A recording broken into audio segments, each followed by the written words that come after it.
The Bit of Barley Sugar. Once, when Simon bit a stick of barley sugar, a piece of it broke right off and fell on the floor. Simon knelt down to look for it. "If you find the bit you've dropped, you must go and wash it before you eat it," said his mother. "It may be dirty." But Simon couldn't find it, though he looked everywhere. He soon gave it up and didn't bother about it any more. But one of the toys had seen where it went. The wooden bear belonging to the Noah's Ark had seen it roll right over the carpet and go down a little mouse hole in the wall. He stared and stared at the hole. "Tonight I'll go and look in the hole and see if I can get out the barley sugar," he thought. "I shan't tell anyone at all. It shall be my barley sugar." So, that night, when he thought no one was looking, he went to the mouse hole. He knelt down by the hole and put in his head. The barley sugar was just inside. The bear was pleased, but he didn't want to get it out in case the others saw him and came to share it. So he stood with his head inside the hole and licked the barley sugar. Oh, it was lovely and sweet. The bear licked until he had had enough. He thought he would back out and go and play. He would go and have another lick when he felt like it. He wouldn't tell anyone at all about that lovely barley sugar. He backed out and looked round. The Clockwork Mouse was nearby, looking at him in great astonishment. "Why did you stand so long with your head in the hole?" he asked the wooden bear. "You look funny." "Mind your own business," said the bear rudely, and went away. The Clockwork Mouse stood and thought for a minute, and then he went to the hole. He stuck his head inside too, and, dear me, what was that nice sweet smell? Barley sugar! A bit of barley sugar! And that bear's been licking it all by himself, that greedy thing, thought the mouse. "I'll put it out." But he couldn't. So he too stood and licked till he felt sick. Then he backed out quickly, hoping the bear hadn't seen him. He backed straight into one of the toy soldiers. "Oh, look out!" said the toy soldier, almost falling over. "Do tell me, Clockwork Mouse, why have you stood so still with your nose in the mouse hole for such a very long time? You look most peculiar." "Mind your own business," said the Clockwork Mouse, just as rudely as the bear, and ran away. The toy soldier was puzzled.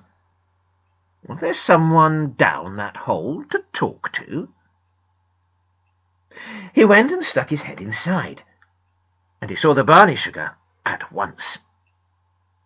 He tried to get right into the hole to get it, but he couldn't, because his toy gun stuck fast. So he just put his head in as far as he could go, and licked. He licked and licked. "Oh, delicious," he said, "but I can't lick any more. My tongue is very tired." He backed out of the hole, and saw one of the little doll's house dolls watching him in surprise. "What are you doing down that hole?" she said. "You did look funny." "Mind your own business," said the toy soldier, very rudely indeed, and he pointed his gun at her.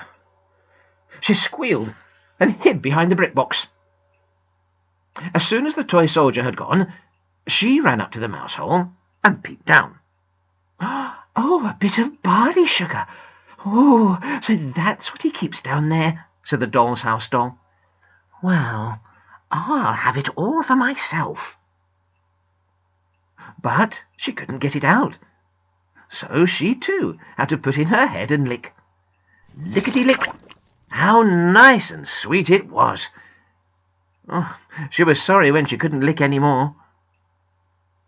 She backed out, and dear me, there was a big skittle watching her in astonishment. "What are you doing? What's down there?" he said. "Mind your own business," said the doll rudely, and went to wash her sticky face. The skittle poked his wooden head down. "What? Barley sugar?"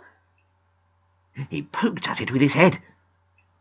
And alas, he poked it so far down the hole that he couldn't even lick it.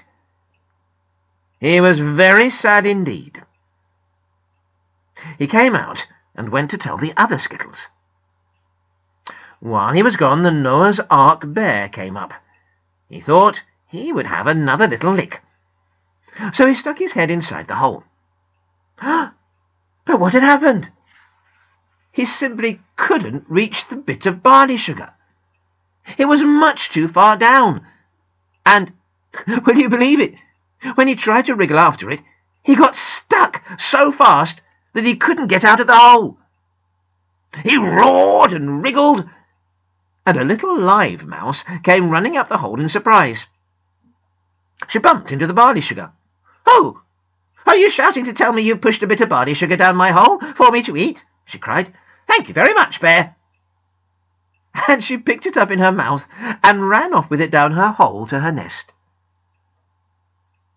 The farmer from the toy farm pulled the bear out of the hole.